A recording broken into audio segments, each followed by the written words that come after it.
Good afternoon, guys. Coming at you from the shooting bench today, or the workbench in the basement, I guess. And there's a couple of things that I want to address in this video. First and foremost being the Bluestar holsters.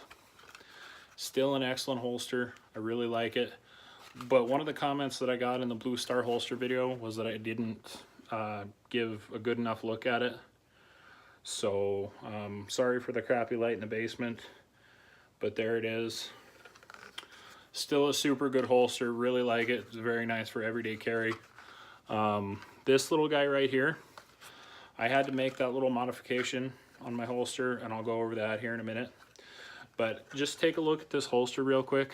The fit and finish, super nice. All these edges have been chamfered, ground down, so there's no burrs, there's no, nothing that's going to stick in your side when you're carrying this. The belt clips are pretty much bomb proof.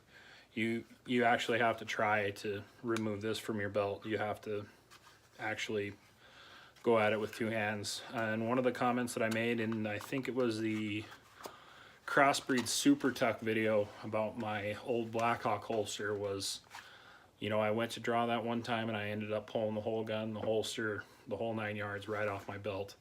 And I didn't like that for, a situation where I'm just practicing down in my basement or whatever. It's fine, but for, a real situation, real life and death situation, and that happened, that could have been bad. So, like I said, I'm probably not going to be using the Blackhawk holster too much anymore. Maybe to carry, like a sidearm when I'm out hunting, but yeah, that's probably about it, because I shudder to think if that were to happen in a potentially dangerous situation. But Bluestar holsters, super good. They're kind of plain Jane, super inexpensive. They have IWB holsters, they have OWB holsters, and that's it. You can choose your color kydex options. I got the blue on black. My wife's holster is basically the same. Hers is for a Smith & Wesson 380 Easy. She's got black on black. She likes it, so that's all good. The next couple of things I want to go over concern my firearm. Now this is the Smith & Wesson M&P 9mm.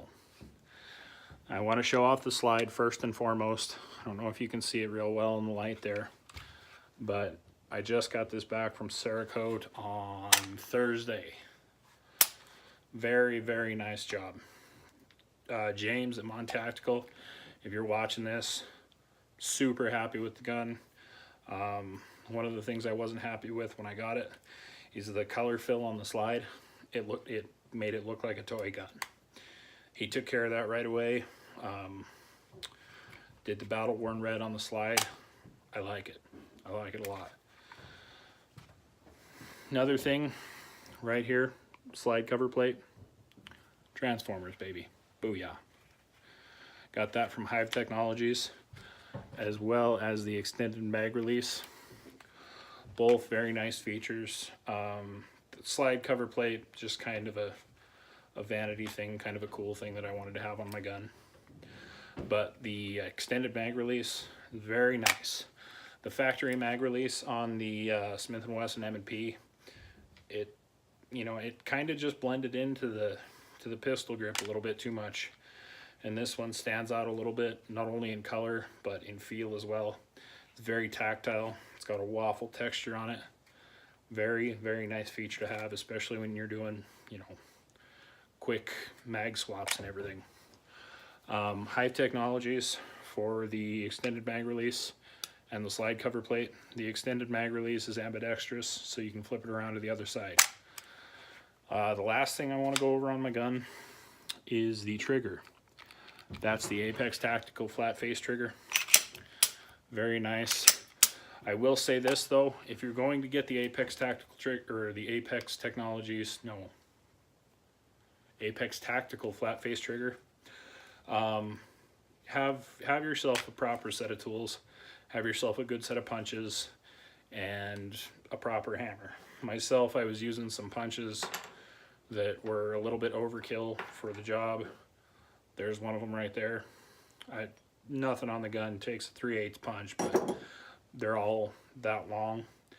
And the hammer I was using was a 28-ounce framing hammer. So have the right tools for the job. You can get it. It's not super hard to do, but I had to watch about 3 or 4 YouTube videos before I put it in, and then I had to watch 3 videos after I put it in because it wasn't working right. And I'll actually go over that right now. Maybe if I can figure out how to take the slide off my gun.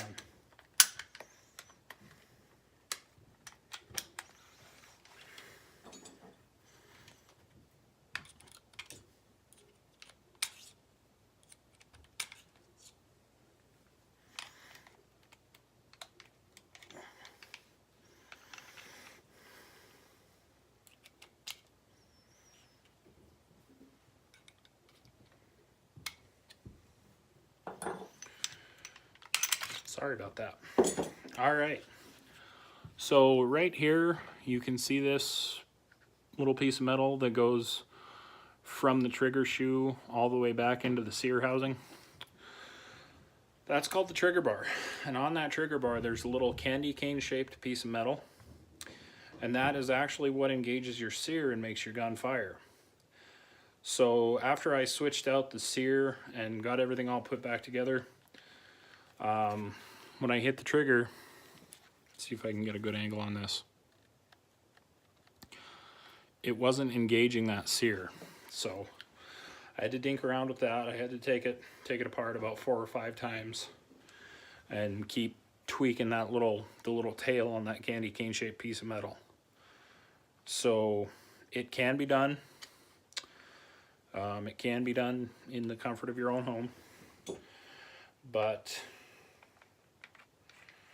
you know, it may be a project that you don't want to take on, and that's totally understandable. All said and done, I probably have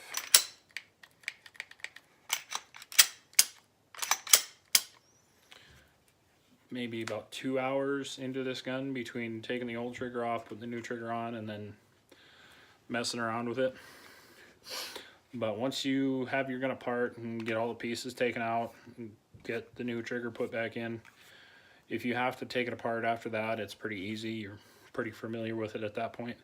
There's not a whole lot of moving parts, but there's some springs in there that you want to pay attention to and you want to keep track of. Specifically for my gun, because it's got the thumb safety, there's actually a block in the sear housing on this side, and then a little spring, and if that comes off and goes shooting across your kitchen like it did to me, if I wasn't paying attention, I wouldn't have been able to find it, and then my gun would have only had the trigger safety. So I'm glad I was paying attention. I'm glad I tracked that down. But probably on the kitchen table isn't the best place to be doing this. You know, get yourself a workbench, you know, lay either an armorer's mat down or a gunsmith mat down or a towel down, and so when those pieces do fly out of the sear housing, you know, they won't end up who knows where. So yeah, overall I'm pretty happy with the gun so far. I do want to put some, I think they're +4 or 5 base pad extensions on my magazines, and then I want to get a competition magwell from probably Speed Shooter Specialties or Terran Tactical, and give that a try, and then my gun will be ready for what I want to do with it. But I think that's about all that I'm going to go over in this video. Mon Tactical, check him out on Facebook. James, really love the gun. He did a fantastic job. Apex Tactical, flat face trigger. Hive Technologies, extended ambidextrous mag release and slide cover plate. Check them out online. They have websites. I like them. Bluestar holsters. Don't forget those guys. Good products. Good turnaround time. And the Bluestar holsters are all made to order, so they don't have them just sitting in a big crate somewhere ready to ship off. They're made to order. I believe they do accommodate if you have optics or like a weapon light. But yeah, good company. I really like them a lot. It's a lot better than the Blackhawk holster. And yeah, that's about it. I think I'm gonna run upstairs and have a bite to eat, and I'll catch you guys in the next video. 406 Shaver signing off. Have a good night.